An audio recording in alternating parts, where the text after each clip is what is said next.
नमस्कार। मैं श्वेता वर्मा अपने YouTube चैनल में आपका स्वागत करती हूँ।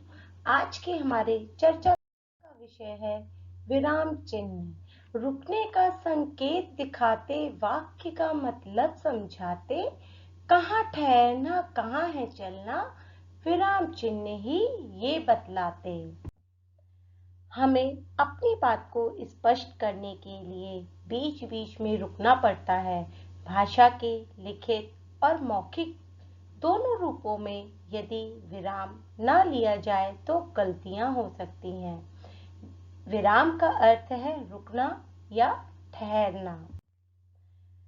बेटा, वाह, इतनी मिठाइयाँ उपहार व मिट्टी के दिए।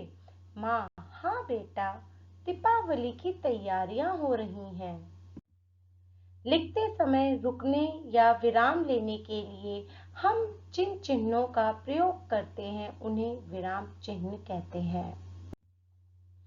भाषा के लिखित रूप में जिन विराम चिन्हों का प्रयोग किया जाता है उनमें से कुछ इस प्रकार है।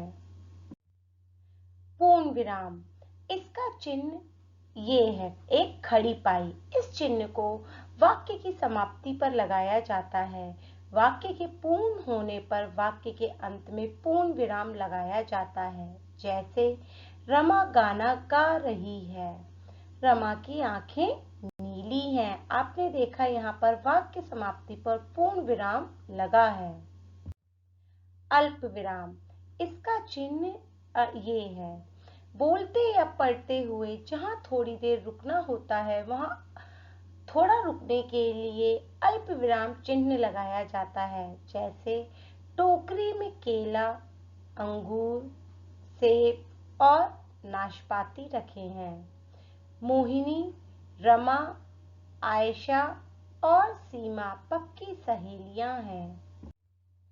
प्रश्नवाचक चिन्ह, इसका चिन्ह ये है, प्रश्न पूछने के लिए प्रश्न के अंत में प्रश्नवाचक चिन्ह का प्रयोग किया जाता है। जैसे आप कहाँ जा रहे हो, तुम्हारा नाम क्या है।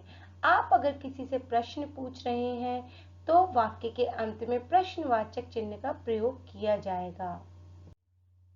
विस्मयादि बोधक चिन्ह, इसका चिन्ह ये है, खुशी, घृणा, दुख, हैरानी आदि के भावों को प्रकट करने के लिए विस्मयादि बोधक चिन्ह का प्रयोग किया जाता है।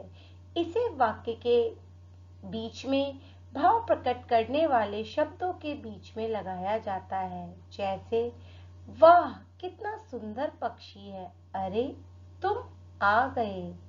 वाह और अरे, आह, ओ, हे ऐसे शब्दों के बाद में विस्मयादि बोधक चिन्ह का प्रयोग किया जाएगा। हमने क्या सीखा, पढ़ते या लिखते समय वाक्य में रुकने के लिए लगाए गए चिन्हों को विराम चिन्ह कहते हैं। विराम चिन्हों के प्रयोग से भाषा में स्पष्टता आती है। बात के सही अर्थ को समझने के लिए विराम चिन्हों का बहुत महत्व है।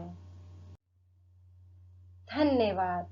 उम्मीद करती हूँ आपको ये विषय समझ में आ गया होगा।